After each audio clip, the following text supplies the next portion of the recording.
You're not going to offend me. Yeah, we don't want to take it home, so please grab that. Yeah, and thanks to Emma and Lesley for reading with me. And yeah, we're going to read some scary parts of our books. So I'm going to actually jump kind of late into the book. I haven't read from this section before. Wait, you're going to start?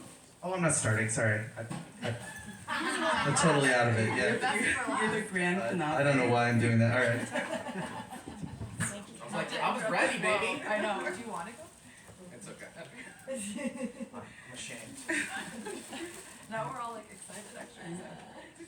I feel suspense. Take it. So I was told this was going to be a spooky reading, so I'm wearing my I'm definitely not a witch outfit. I don't typically write horror. I only wrote horror once by mistake. But then I got an email letting me know that Jordan Peele was working on an anthology of horror, and would I like to be in it? Yes. And so I very quickly started reading horror. I was like, oh, I should probably know more how this works. So if you want any horror recommendations, I am your girl. I've read 100 horror books, honestly, just wanting to get a feel for the genre, and it's a genre I avoided because I scare really easy, but it's now one of my favorites. So. All right, so I wrote a story called Invasion of the Baby Snatchers, and I'm going to read just a couple of pages. All right. Invasion of the Baby Snatchers. Used to be, you could tell an alien pregnancy from a human one with your naked eye, back before they'd figured people out. Back when post-hysterectomy wombs ballooned overnight, or an entire nursing home of geriatrics would be expecting, and everyone's like, expecting what exactly, and send in the troops. Your baby was born with a literal cow head, 14 stomachs? That doesn't seem right. Stop counting its hoofuses, and call in the damn troops. They had no idea how our bodies worked. It was almost funny. But of course, they learned. The woman looks so much like her file photo, it surprises me. No tired creases bracketing her mouth, no eyes shadowed by exhaustion, none of the tells of a lived life that cameras collude to hide. She is as lovely as her home. Aside from her very pregnant belly, she could have stepped out of the photo and settled onto the wingback chair she now occupies. There's nothing of the last 4 years on her. Even her hands are soft and neat. Unlikely then that Olivia Schultz has been roughing it off-grid. Are you sure I can't get you anything? She's all smiling solicitude. The arched doorway behind her makes for a charming frame. A few years ago, I might have bought it, but that bloom has withered. I have been punched, kicked, bitten. I have punched, bitten, kicked. 2 agents armed to the molars now accompany me on every intake. More if I ask. The optics of armed security dragging expectant mothers into agency vans aren't great, but after Miami, no one's complaining. Olivia Gladstone, when you disappeared, you were Olivia Schultz. Congratulations must be in order. She says thank you, gives it the very fake ring of fretful twist before hiding her nerves. My husband will be home any moment now. Tell me about him. Name, genetic identification number, John Gladstone, A654390. I already know the result I'll get, but I plug the number into my tablet. We study each other while the machine trolls the database looking for A654390. It comes back flagged, faker than the ring. I flip it so she can see. There must be something wrong with the records. I cut the shit, Olivia. Either provide a real genetic number and verification paperwork, or the agency takes you in. The rules haven't changed since you ran off. 4 years. Your parents think you joined a cult. I press when her smile warps. There are 36 corpses in the Midwest matching your description, and we only know none of them are you because your mother and father went to identify all of them. The smile is back, her eyes steady. I want to shake her, maybe get in a bit of that biting and kicking. Time to change approach. Olivia, you do understand what's happening to you. You know there isn't really a baby in there, right? I don't have to tell you how much trouble you're in. Come to the agency, do the blood test, and I'll get all charges dropped. I'm not making the fines go away, but she can find that out later. You don't get to incubate an alien invasion without paying for it. You won't have to lift a finger. You won't be alone. Aren't you tired of doing all this alone? If that unwavering gaze hadn't blinked, she could have been a wax figurine. I wait her out, begging with my eyes for her to make this easy on both of us and just turn herself in. People may look the other way, but wrestling a pregnant woman into restraints is far from ideal. Olivia doesn't break, and after a 60-year minute, I start to speak, but something, a sound, a breath, brushes my ear, and every hair on my neck wants out. Dots begin to find one another, connect, party. Olivia Schultz has flown under the agency radar for years. Dot. No person, security camera, or drone caught sight of her in all that time until she shows up on a random store feed. Dot. Olivia Schultz is of childbearing age now and had been back when she disappeared too. Dot. Olivia Schultz is acting like somebody who wants to be found. Dot. And if she's incubating now, extremely reluctant. Dot. It's a bit of a leap, but I take it. Olivia, are we alone? Everything shuts off. Her smile, the light in her eyes, even her posture falters. Right, okay. Olivia, I'm gonna stand up. You're going to stand up with me, and then we're both going to back toward the door, and we're going to leave. A faint, almost whine from the hallway behind her. I stand up, slow and easy. Olivia? She's crying now, soundless. Just come with me. It will be fine, I promise. She shakes her head, whispers. I keep backing to the front door, years of training holding steady. Never give them your back. I've seen too many photos of what happens when you do. Olivia, it can all be over right now. Please, stand up, walk towards me. 2 whines this time. One from Olivia, tortured with indecision, and the other from... I scramble behind me for the doorknob. From the safety of the stoop, I see Olivia, her pose turned rictus at the edges, and in the doorway behind her, a small hand sliding up the arch. There are no knuckles, no fingernails. Up, up, higher than any child with hands that size should be able to reach. I call in the troops. They got better at making us. For one, they now stick to women of childbearing age. The days of culling a herd of dudes who found themselves 7 months along after a guy's night out are gone. Even then, the incubated specimens were always a little off. Not cow's head off, but shit like not having any joints, we called those starfishes, or having way too many, we called those what the fucks. Lots of stillborns with molars in their knees and toenails where their eyes should be. Then 2 years ago at a Florida hospital, a run-of-the-mill newborn unfolds his jaw and eats half a nurse's face. And you think, it's Miami, it happens, until the video comes in. There's a still from that first clip that ends up as the unofficial agency screensaver. Just after the camerawoman tells her exhausted wife to smile, just after she directs the nurse to hold the baby up so relatives scattered across the country can see what Tallahassee girls could do. Just when things turn. The cherub-gremlin dichotomy of a new child's face, interrupted by a particular assembly of too many teeth, mouth open so wide the chin obscures belly button. The agency pulled everyone in, even the research ghouls, who were excited, mind you, by this new development. The possibilities, they said, the things they could learn from the most evolved live alien specimen to date, blah blah. Every day, there's something in the news about alternate dimensions and pipe dreams of building portals to get there, and all that's great, but when they find the one with time travel, I'm going to go back to that night, and I'm going to throat chop every ghoul who insists on the extravagance of a live capture.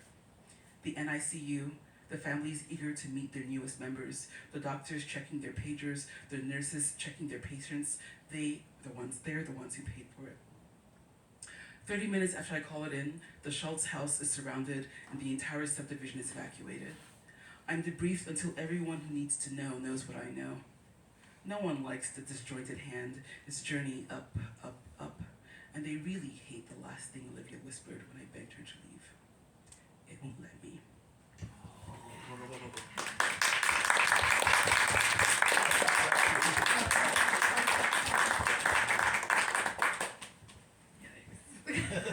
Thanks, Lesley. I love that story. I forgot to update my bio that I have a book out now. It's called A Blood Sister Scribe. It came out this summer. I should update my bio. Yes. But I, like Lesley, have never written horror on purpose. but I have had multiple people tell me that I have written horror. Not so much with this book, although a few people think it's horror. But I have written a lot of short stories that I thought were just like normal fantasy, and people were like, "Oh my god, this is so messed up." So who knows? Just life on Earth, I guess.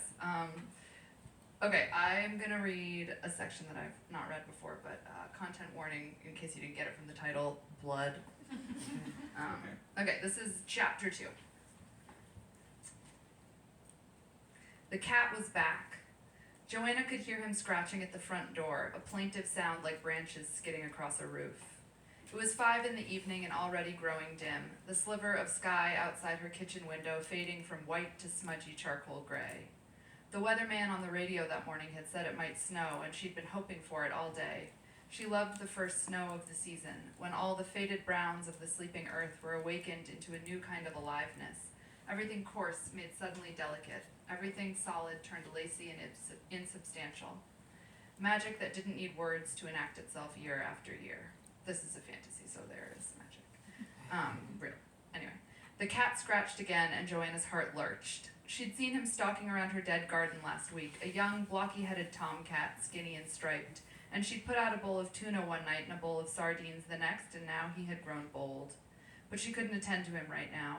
The stove was lit, herbs were charring in a pot, and her hands were covered in blood. That last was her fault. She'd cut too deeply into the back of her left hand, and instead of a trickle, she'd gotten a flood. Even after she'd measured out the half-ounce she needed, her hand bled sluggishly through the bandages, and it hurt more than she'd anticipated. It would be worth it if this worked, but this was her 37th attempt since she'd begun trying a year and a half ago, and so far all she had to show for her troubles was a growing collection of thin white scars on her hands. She had no real expectations that now would be any different. Still, she had to try. She wanted to try. Tonight she was experimenting with the new moon. After the last full moons had yielded no results, not even when she'd had a flash of what she thought was genius and managed to gather a whole half cup of menstrual blood. She had been so hopeful that that might be the key. According to her admittedly surface-level research, peripheral blood was nearly indistinguishable from menstrual blood, forensically speaking, and she'd only ever managed to have 3 of her many books analyzed anyway. So it was absolutely possible that the tests that had listed blood as the main ingredient of the ink had misled her in terms of where that blood may have come from. But no, the book she'd written with her period blood was as ineffectual as all the others she'd attempted. As ineffectual as she knew this one would be. Still, hope and curiosity kept her at the stove, powdering the blackened herbs in a grinder and then mixing them with the blood from her hand, an egg yolk, a pinch of gum arabic, and honey. The result was a thick, dark paste that would write beautifully when mixed with water, but likely do nothing else. She kept her third ear pricked for any sound that might suggest the ink was more than just a homemade pigment, listening for the bodily hum that ran like syrup through her veins whenever she was near a book. But the ink stayed black and silent. There are magic books. I can't tell what's needs context or not. She had planned to write the book tonight, copying the text of one of the smaller spells in her collection, a 10-page 16th century Persian incantation that was now faded, but had once called up a fire that blazed without burning for roughly 10 minutes. The egg cooker, her father had called it jokingly. But looking down at the quiet paste, her hands still stinging, she knew instinctively that the act of writing would be pointless. Blinking back tears of frustration, she left the mess on the stove and moved across the kitchen, the green and white 70s linoleum buckling here and there beneath her feet. The floor always brought back her father's voice to her mind, deep and cheerful and so terribly missed. "Gonna retile this soon," a sentence repeated so often it had taken on the cadence of ritual, but he hadn't retiled it, and no one ever would. She opened a can of tuna to scrape into a bowl, but when she stepped out onto the porch, shivering in the snow-scented air, the cat was nowhere. It was full night now, no moon to light the sky, but the cloud cover sent down a distilled, silvery gleam that caught in the finger-bone branches of the birch trees lining her cleared yard. Among the pearly birches, the spruce and pine were little more than rustling shadows that dissolved into the darkness of the forest beyond. Joanna squinted through the trees, searching for movement, but other than a faint breeze, the night was still.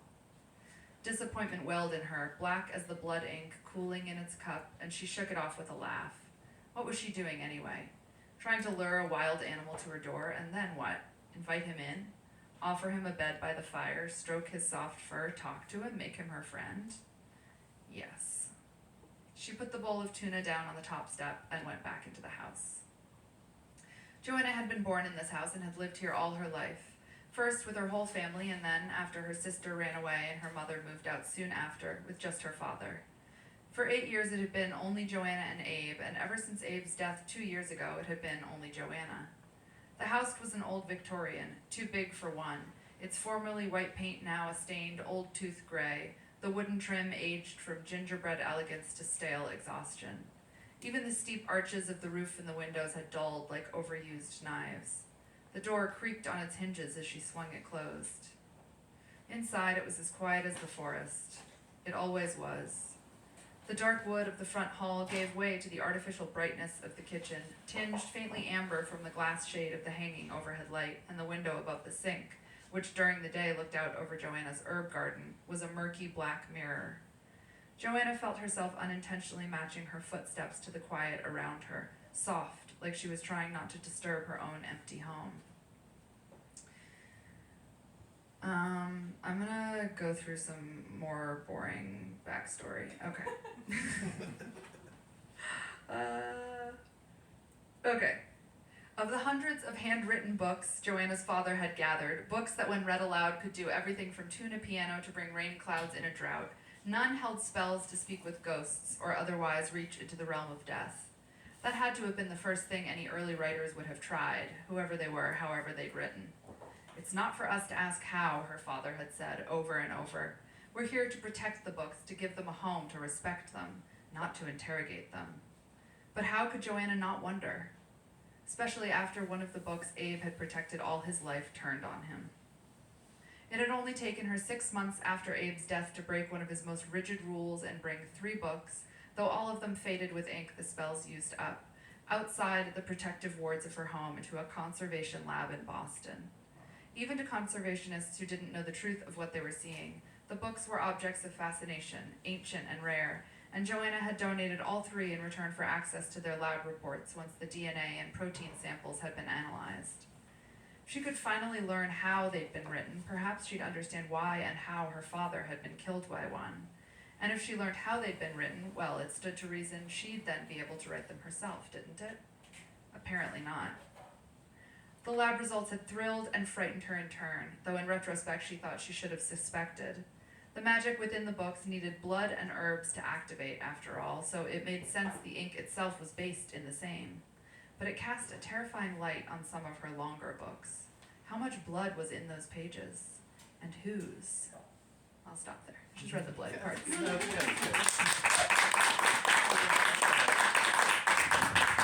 Give it up for Lesley and Emma. I invite you to grab your beer or whatever. Okay, so I'm gonna read something kind of late in the game. I lost my spot here when I spazzed out earlier. Sorry, I broke your... No, I'm an idiot. Okay, so what you need to know here, actually let me check. Yeah, that's right, okay. What you need to know, I guess, for this little taste is that Chuck, the narrator, he is kind of like the son of maybe like a Koch brother who, in order to get money from his trust, needs real nominal employment. And so he works for his Harvard classmates startup that has a conspicuous amount of blood stored in their headquarters and maybe run by vampires. And he's getting kind of wise to the scam. And as he starts putting things together, he's stalked by mysterious shadowy beings, injected with ketamine, and then we'll just kind of see him when he wakes up. Okay, so that's where we are. All right. When I came back to my body, my wrists were still tied, but someone had kindly removed the bag from my head. The lights were off, and the room I found myself in was visible only in dim grayscale. I made out a coat rack in the corner and the bookshelves along the wall. Behind a desk was my Remedios Varo print in low contrast. I was in my office at Kenosis, doped and roped by Olivia and Cliff. Olivia's the CEO, Vampire Queen. They hadn't accounted for my tolerance for ketamine, and it bought me some time. With an awkward breakdance, I was able to stand. The recorder was still attached to my chest. I tried playing it back to see if it could tell me anything, but all I could hear were pops, hisses, some wind, and my own panting. I resecured it and made sure the thing was on, if only to record my death. Moving around, I could feel my crotch was wet. I'd like to think it was the ketamine, but I had a strong hunch I'd done that before I'd been bagged. I backed up toward the light switch, but nothing happened when I toggled it with my shoulder. Then I remembered something. I went over to my desk and, after much fumbling, grabbed the plug to my seasonal affective disorder lamp and stuck it in an outlet. Now that my office was antidepressively illuminated, I contorted myself until, using the edge of my desk, I was able to push the REI knife out of my pocket. It took a while, and I dropped the blade more than once, but eventually I was able to free my hands of the zip tie that bound them. Just then I heard someone behind the door. Before I could kill the light and hide, it began to open. I saw Olivia's face for a second. Then came a loud, fajita-like hiss, and she retreated immediately. I caught the door before it shut and looked down the hall for any sign of her, but there was nothing but a twitch of a shadow on the opposite wall. I was too stupid and afraid to understand what had just happened. The logic of it would occur to me later. I grabbed my camping knife and ran. I went the opposite direction from Olivia and snuck down the stairwell to the floor below, where I hoped to take the elevator to the lobby.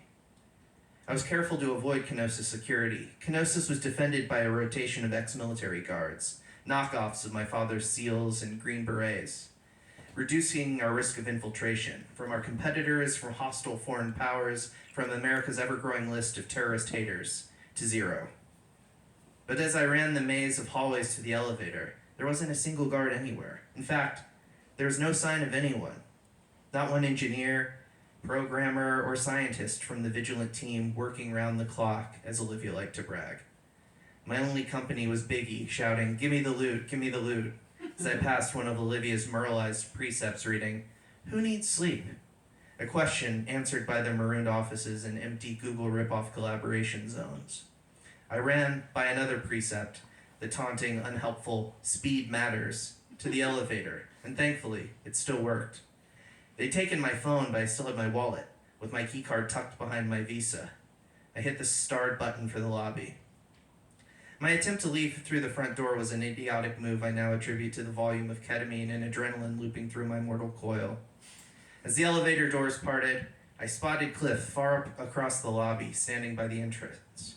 I made a quick, less stupid calculation before he saw me. I'd go to the Silvarium, which is this indoor forest that Olivia has at the HQ, and hide there until morning, when I'd beseech whatever reasonable employee I could find and use their phone to call the cops. But in my panic, I mashed the buttons for several upper floors in one desperate swipe. Now Cliff was running toward me, but despite all his tactical training, the galoot was too slow. Just before the doors came back together, I saw a blur come between us and move toward me. There was a sound on the other side once the door shut, like somebody kicking a bag of cicadas. Then a babble of tiny scratches on the steel that quickly went quiet. The climb, which probably took 10 seconds at most, seemed to last as long as a Tarkovsky movie.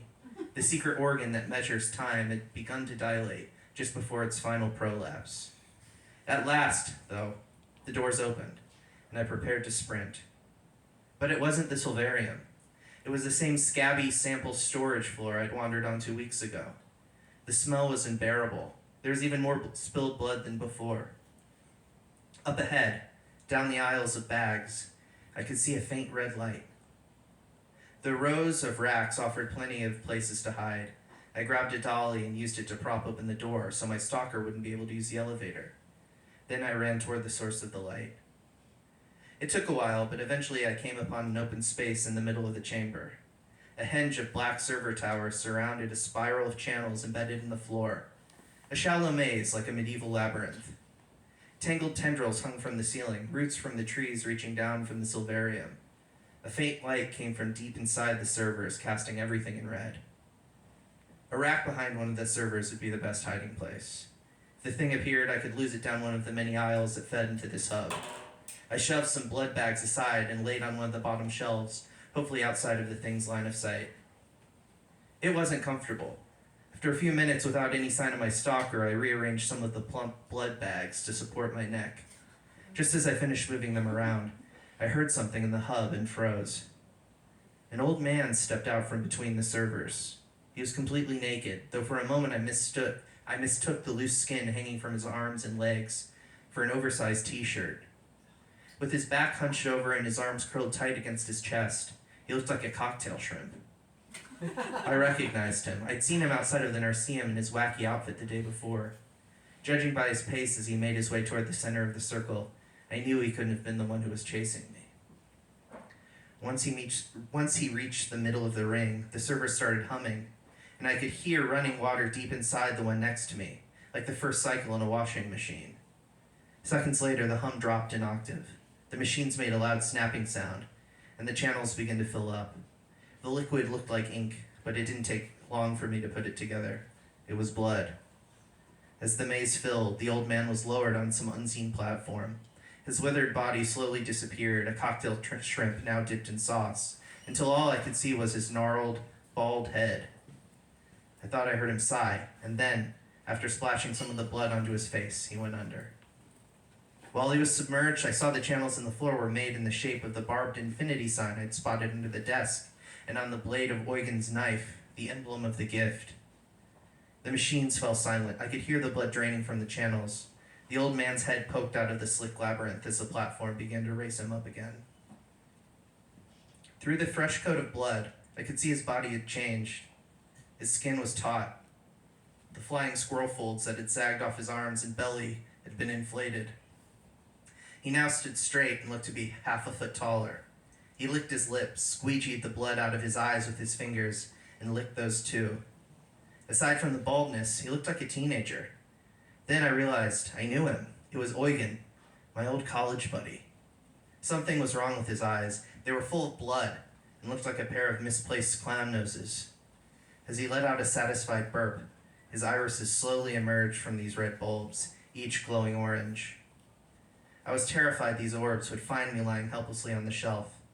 I shifted back so I'd be less exposed, but my movement knocked over one of the bags I'd used to support my neck. It hit the floor, bouncing into the middle of the aisle. I peeked over. It didn't look like Eugen had noticed, but something else had. When I turned back, there was the monkey, the same vile creature I'd met years ago, with his clumpy skin beard, his twisted antlers, and those mustard-colored eyes. He smiled at me before turning his head toward Eugen and letting out a loud, sinister chirp. Eugen opened his mouth wide, revealing a row of teeth as long and yellow as cigarette butts. He let out a faint hiss and my ears popped. Immediately, the dark, blurry form of my stalker appeared behind the servers. All right, I'll just stop there, I guess. All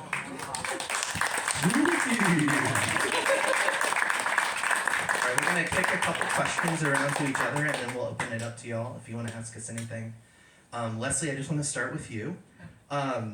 I am curious about the creepy pregnancy horror in this, because I know there's like the trope of demonic pregnancies, alien pregnancies, male scientists getting penetrated by alien queens is like a venerable tradition in horror, and I'm just curious, and porn, I guess, true. Yeah. To each his own. But I'm wondering, like, what inspired that really interesting kind of post-apocalyptic take? So I mentioned that I had accidentally written horror before, and it was also about childbirth. So it's just something about it just terrifies me. And so I wanted to write something that was scary, and I had like a ghost story that I was playing with, and it didn't want to be scary. It was a ghost, but it was not a scary ghost, and I kept trying to make it a scary ghost and just wouldn't be. And so I sort of dug through my story Rolodex, and I keep a file folder with every single idea that occurs to me for a story, regardless of how ridiculous it is. And basically so that when I'm stuck in times like this, I can go through there and see what comes. And I had just like a brief, opening paragraph of a story where, and sort of in this version, it was a woman giving birth with like essentially a squad of men with machine guns pointed at her to see. That's so cool. Waiting to see whether it was going to be an actual baby or an alien baby. And so I sort of started with that idea, and I was like, okay, let's like tone it down a little bit, and make it something that I can make a little bit more intimate and funny. Like that was not funny, and so but I wanted to make it funny because I'm hilarious, and so you know, and I in my sort of my education, very quick education in horror. So I read 5 to 8 books a week, and so for 3 months all I read was horror, and so I read like terrifying horror, body horror, funny horror, like just, and I came across two books that really spoke to me. One was Leech by Hiram Ennis. Just I highly recommend it. It's just a wonderful book, but it's very much more like body horror. And the other one was The Nesting by C.J. Cook, which is a terrifying book that is also absolutely hilarious. And so I was like, okay, I wanted to do like these are the 2 books that I most enjoyed in my journey through horror. And so I was like, okay, I want to write a body horror story that was also funny. And so that's what I hopefully ended up with. I love it. Yeah. Wonderful. I know, and like all my cool friends are getting pregnant right now, so I'm just like. Emma, I want to know a little bit about just like maybe the intersection of the magic system that you set up for this book, which has a lot of like latent, potentially symbolic and horrific, I guess like potential, right? That you kind of set up in the story, and I just wonder how like some of the horror elements kind of come from that. Like, how did you put together the magic system? And what was your kind of criteria for inclusion? Like, obviously mirror magic, book magic, blood, certain kind of alchemical traditions are funneled through there. And how did you make it scary? Well, I don't think it is scary, but I think that like horror is interesting because you write what horrifies you. You do have blood in the title of your. I will say. Yeah, you know, no, so it's I not, do, like, but it's like I'm not being an pink and asshole. purple. No, you're not at all. Like, I wish it were scarier. I think I just didn't even notice that blood was scary. It starts with a dead guy as well, I will say. There's like things that really scare me in this world, and like blood is not one of them. There are entities on the other side of mirrors stalking. Like, it is scary. I'm just gonna say. But what I'm saying is like I think that like Lesley's horrified by childbirth, and so she knew that she was writing a horror story about childbirth, whereas I wrote this thinking it was just like maybe a dark fantasy, and I didn't really think of it at all in terms of like horror. So I think it's just sort of interesting to think about like what scares us becomes what we write as horror and what we find horrifying. But that said, like when I was thinking the magic system, I wanted it to be a magic system that anybody could access, but also that there were like chosen ones. I was like playing with the chosen one trope, so I was like, anybody can read these books in the book, anybody can pick one up and read it, but only a few people have like the magical blood.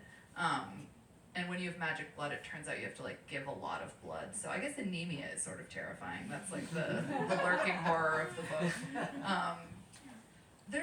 I guess there's horrible stuff in it, but it's funny, like, thinking back, writing the magic system, it, like, I don't know what's wrong with me, but it never occurred to me that people would be like, this is very creepy and gross, until people started telling me that it was really creepy and gross.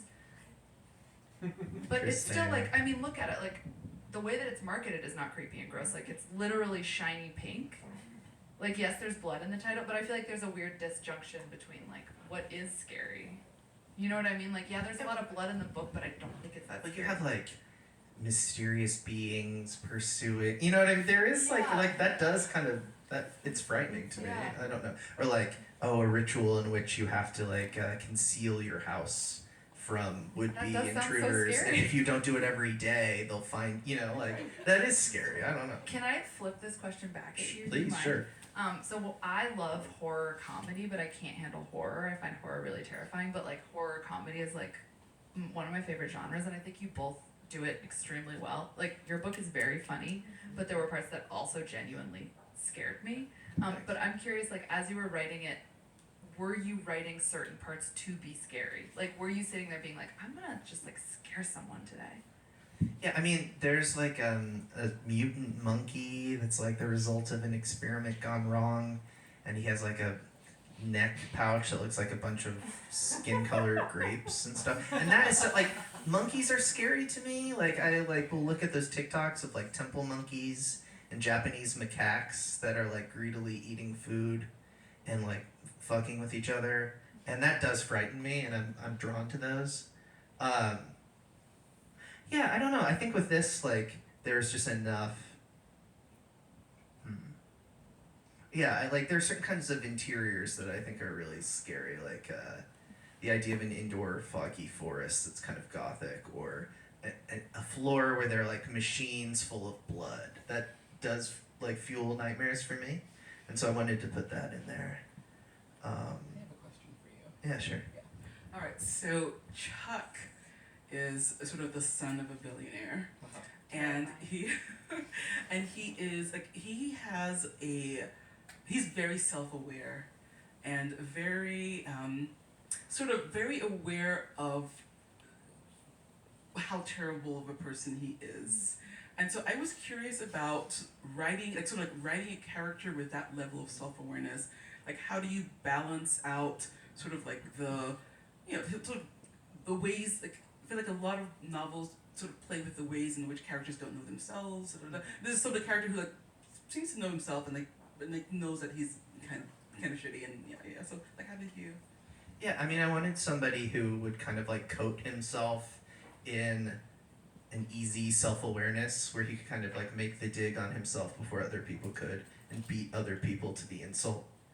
But at the same time, he does keep this part of his life secret. He runs a punk label. He doesn't want anyone at the label to know, obviously, that his dad is worth, the GDP of Latvia. So yeah, and I think it's that thing with like connoisseurship is another part of that. Like, he uses his taste.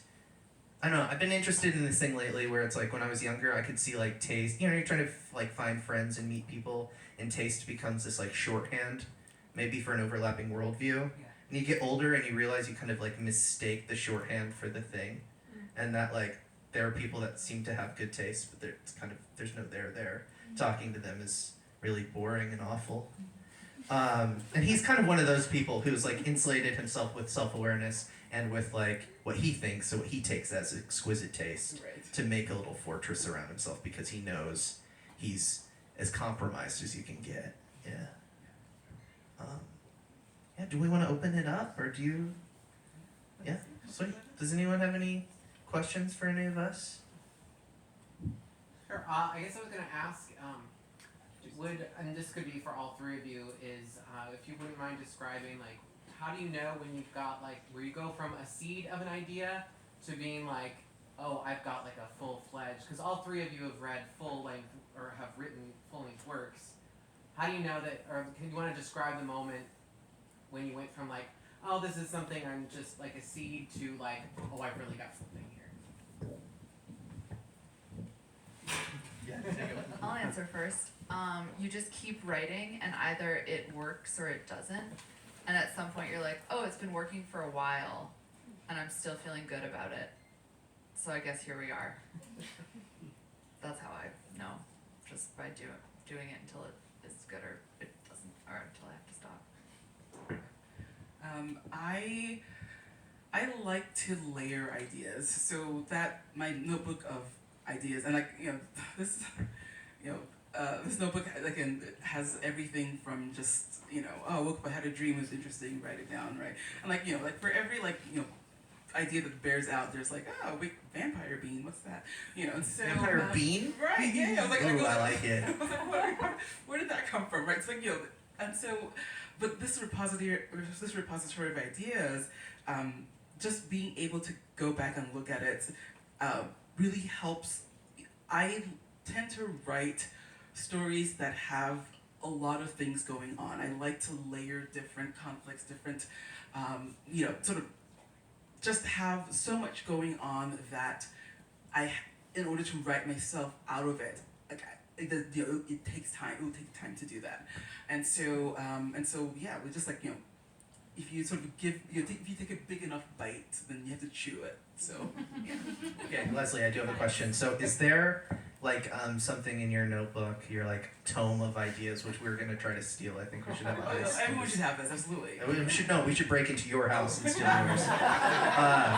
Is there like an idea that like has just been with you for a long time that has never quite found its like Oh yes. giant peach to like get in there? There You know what I are mean? a lot of them. Okay, give me what I want to hear. I want to hear. Oh gosh. Other than vampire bean, which is $1 million idea.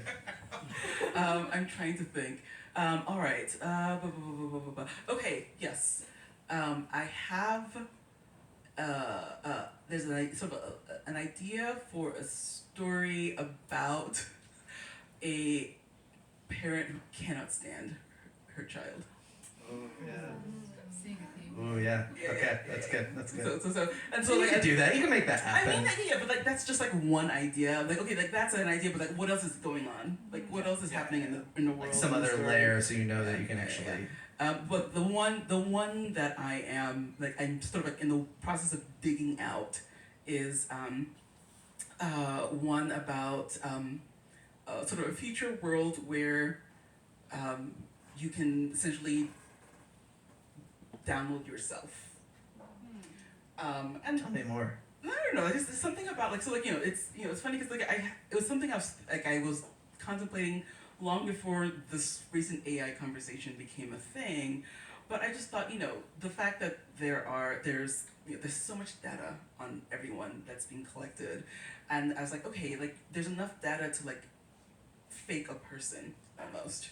And so I was like, okay, well, what if I lived in a world where everyone controlled all their data and you could essentially sell yourself as a person to, I don't know, I was like, so like just like little ideas like that, but again, like, okay, but like what else is going on, right? So like it's like, I feel like there's a lot of cool ideas, but they're just cool ideas, there's no actual story there. And so what I like to do is like layer a lot of those ideas and just sort of like see what happens if I just like what if I put mother who hates her daughter with world in which you can sell yours. You could totally actually do that, yeah. What happens, yeah. It's funny because like it is this thing where when I was little I was like, oh, maybe these writers like envisioned all of this right away, and and it's like, oh, it's actually like having some ideas that you can't really explain why they draw you in and why you keep coming back to them, and figuring out how they're connected, right? And you kind of put enough together, some fall away and some are weirdly sticky, right? Do we have any other questions from the crew? Yeah, Maggie? Dan, the ending of your book was really shocking to me. Oh yeah. I was holding out hope that I won't reveal it. You can reveal, I don't care. But I really thought that Chuck was going to save the day. So did you plan the end? Like, did you see the end when you started on your book journey, or did it come about as you went along in the creation of it? Yeah, I mean, I think about halfway through, I had like I was like picturing maybe just like the weird cinematography of the end, where I was like, I need like a big window at the HQ, open into the night, beings flying in a flock, you know what I mean? And like someone standing at the window just seemed cool to me and kind of gothy and dramatic. And then, I don't know, thinking about okay, so like thinking about super rich people or like children of the super rich, it's kind of a trap, right? Like you have all of the, I mean, I'm not saying it's like more of a trap than being born poor or anything like that. But what I am saying is like, yeah. But like a lot of people realize like this is making me miserable, this is awful, but like still don't opt out, right? That like there's still a safety net. There's still this superpower, there's still someone you can call. And I think it's very hard to give up if you're like, that's your cocoon your whole life. So I wanted to kind of keep that in mind, thinking about him, while also like maybe pushing him to the edge of that kind of decision. Is that satisfying enough without blowing anything up? Yeah. Cool. Any other questions? I just recently learned that not everybody has a voice in their head talking to them all the time. That some people, my friends just told me, it's silent for them and they just have pictures. So they don't have an inner dialogue. That's not possible. It is. It is. We're all I have like 1,000. We all assume everybody else is like us, but we're not.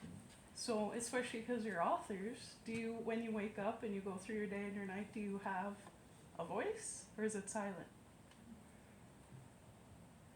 I don't want to think about this. No, really, I don't want to know. I don't want to. I feel like I don't want to start thinking about how I think. Oh. I just want to think. Do you? This is awful. It's just spaghetti. Why did you do this? Thinking about your own thinking is horrifying. And it's like, I think in words, for sure. I don't know if it's That a voice. that's what it is. That's what the difference is, I think. Or when people are talking about it, I Do you think think it's in about words or do are you there think in words images? or not. how many of you actually like words. think in words? Like, just let's read it. How many of you are like seeing pictures in your brain like a true freak? It's I see some pictures too. Yeah, I don't know. Bridget says that she has no. Oh yeah, and Your sister. I She has think no Kat images. says that too. Yeah. She has There's no a image. name for that. No Oh, images, but No she has images. The voice. Okay. There's a name for that now. Oh, that's fascinating. Okay, well, we have a lot to think about. Maybe we put that in our story notebook, the Lesley story notebook. Yeah. The horror That's of fascinating. It's just a voice. It's sometimes it's sometimes not. But Okay, I think we have time for maybe 1 or 2 more questions. Anyone else? Not necessarily. I was very interested in Leslie's horror syllabus. I mean, I don't need to hear what it is, but just because it's 100 books, but I thought it was, I don't know, to me that piques my interest. So, but I'm kind of wondering, like, what did you learn? Like, if you have any top tips for us about horror. Well, And also, Daniel, you could give us one of your top tips, and Emma, for dark fantasy, you could give us one of your tips. well, so I read a lot of genres, right? Like I read science fiction, fantasy, romance, literary fiction. And so, but like I didn't read horror because it was like I just scare easy, and I was like, you know what, I just started sleeping without a nightlight. I don't want to go back.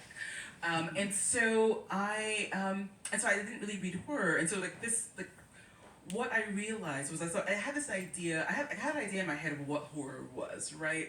Very jump scare, very monster in the woods, ghost in the attic kind of thing. And so, what reading a lot of horror very quickly did was very quickly disabused me of my assumptions.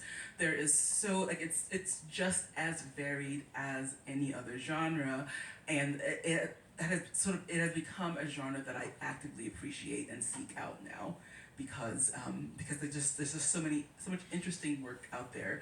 Particularly the two I recommended, The Leech and The Nesting, the two that sort of really spoke to me. I was like, oh, I would never have come across these books if I had not gone looking for horror. And Leech was probably the famous the best book I read last year. So yeah. You have a top tip? I don't know if I have a top tip, but I think that suspense is something that I feel comfortable giving a tip about. Please do. Yeah, I don't know about horror, but I think that to create suspense, you have to raise questions at the same rate that you answer them. So you can't just raise questions, you have to also satisfy your reader by answering them. And then the pace of which questions get answered when is what creates suspense. And I think sometimes horror as well. Oh, I got my own, baby. Wait, is this a tip or is this a book that Top tip. just a top tip? Yes. The top. Okay. Yeah, the top one. A top tip. I do think that just piggybacking off that though for a second is when you take a writing class, you're told. There's the realist maxim, show don't tell, which is really annoying if you read your peers' work and they just go, it's 4 pages where you could be like, okay, we get it, this person is a horse actually and not a human being. You know what I mean? Where it's they're kind of dancing around the thing they could just tell you, right? But then you kind of also, if you go too far back on that, sometimes you lose something. For me, when I was younger, I was I hate when people are making 10-page riddles about what's going on, right? And so I would just be this is what's going on. But I learned reading Patricia Highsmith. If few other people, where it's like you could actually like play, or like Ishiguro is probably the best at this, right? Where like you can like play with how much information you're feeding to your reader. And a certain amount of withholding actually keeps people going, right? Like that's why mysteries are compelling, right? Because you're not just, oh yeah, it was actually his fetal twin that he absorbed who did it. So yeah, that's all you need to know. And then I also think like set pieces can be really great. Like I love when a setting is kind of introduced in some innocuous way and it's kind of chipper, like think Jurassic Park or something where it's like the happy, plucky tour with the dinosaur animation and stuff like that, and then it becomes this nightmare zone. And set pieces I think help me like with structure too, because you're like, oh, how do I get them to the fireworks factory or wherever you want to make cool stuff happen. Yeah. Well, thank you all for coming. We yeah. Oh, we have one more question. Oh, sweet. I want to ask, what is your process like when you are writing? Is there certain like routines or things that you do to get you in the mood of writing? And also when you do, or if you do get distracted, how do you get yourself back in to writing? I'll take this one. Before I start writing, I bathe in the blood of children, which is probably why I don't find blood gross. And it is really helpful, and then I have a cup of coffee. Ditto. This is a very good question that if I had the perfect answer to it, my book would be done. I will say that, I find short stories so much easier to write than longer works because I'm always working on short stories, always sort of holding a short story in my head and turning it around and like poking at it. I will say that when I get distracted from something, it helps to like just read over what I have, like just sort of get back into the world of the story, the novel, whatever. I'm sort of very quickly learning that I should do that and like not read other works. Because I read so much, it's just something. It's a habit. I just can't stop reading, which is a good thing, but also it distracts me from my own writing sometimes. If I get distracted, what I have to do is essentially stop everything else and just like, sink back into the world of whatever it is I'm working on. I think sometimes with writing, you like treat it like, I don't know, like everything else where it's like, this is my specialization, this is my job or something. Or you think like, oh, I only am going to read fiction, I'm only going to kind of look at things within that domain. But if you really think of yourself maybe more, I know this sounds kind of silly, but if you actually do think of yourself like you are an artist, right? So you can like take in other stuff, like go look at some paintings or watch some weird, movies with your friends, or draw a little bit to just like kind of approach something in a less direct and like, this is a goal I need to accomplish, here's my bullet journal, I need 15 minutes where I sketch out these scenes. You know what I mean? Like having other ways to just get a little bit weird and sit with your ideas without trying to like solve them in a head-on way can be helpful for me. So if I'm like stuck, it's usually because I'm not like taking in enough stuff like with the ideas that I'm trying to work with. So it's like, can I watch a documentary? Can I see a movie that engages with some of the same subject matter? Can I call a friend who knows about this stuff? Or look at weird zines from the, you know what I mean? And just finding like ways that are less, maybe like, that feel less like work, where you have to be, with like a Microsoft Word document open and like productive, Well, thanks again for coming. We still have some alcohol over here if you want to help yourself. Give it up for Emma, give it up for Lesley. We want to thank Majors and Quinn and Rachel for teeing this all up for us. We're going to go chill behind copies of our books. Come say hey. And have a lovely night.